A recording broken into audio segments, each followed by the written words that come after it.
Bonjour. Te souviens-tu des expériences sur la lumière et les couleurs dans l'agora? Un petit mot d'explication.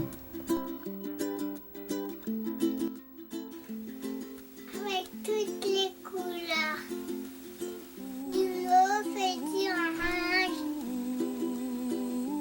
du rouge, du bleu, de la pluie et de la pluie. Il y a un arc-en-ciel.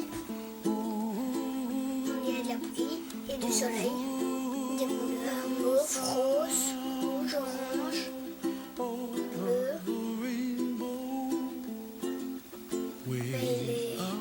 C'est un demi-cercle.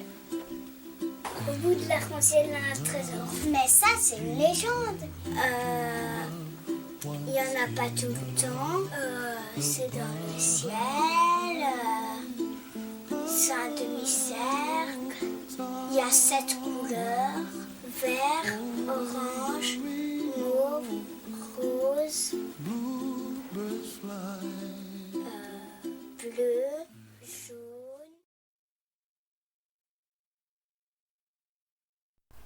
Lorsque nous avons fait les expériences sur la lumière, l'une d'entre elles se faisait avec un cristal posé sur un bureau.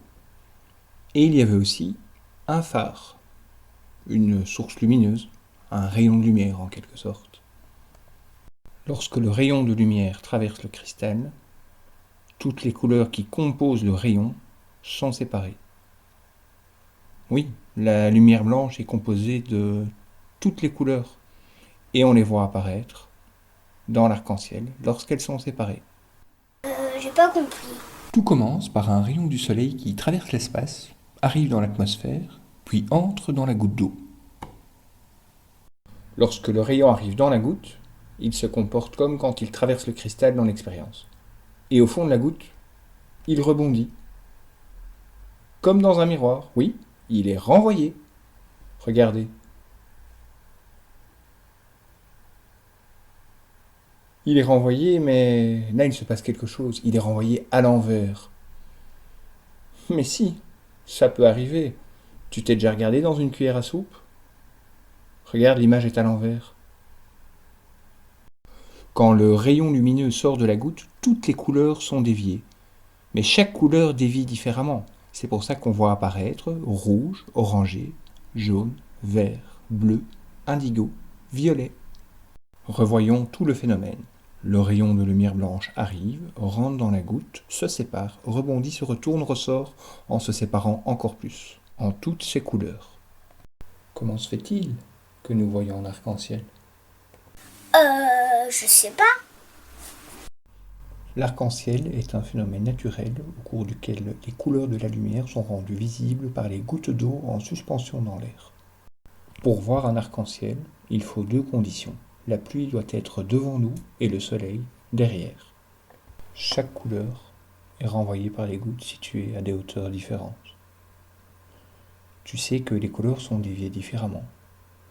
Donc le rouge sera vu par les gouttes situées le plus haut, tandis que le violet sera vu par les gouttes situées le plus bas.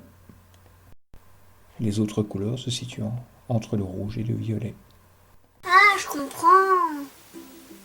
Savais-tu que l'arc-en-ciel fait partie d'un cercle? Comment ça?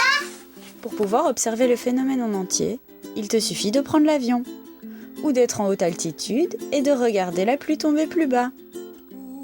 Tu as sûrement entendu la légende. Il paraît qu'au pied d'un arc-en-ciel se trouve un trésor. Ceci n'est évidemment pas vrai. Tu ne trouveras jamais le pied d'un arc-en-ciel, puisqu'il bouge avec toi. J'ai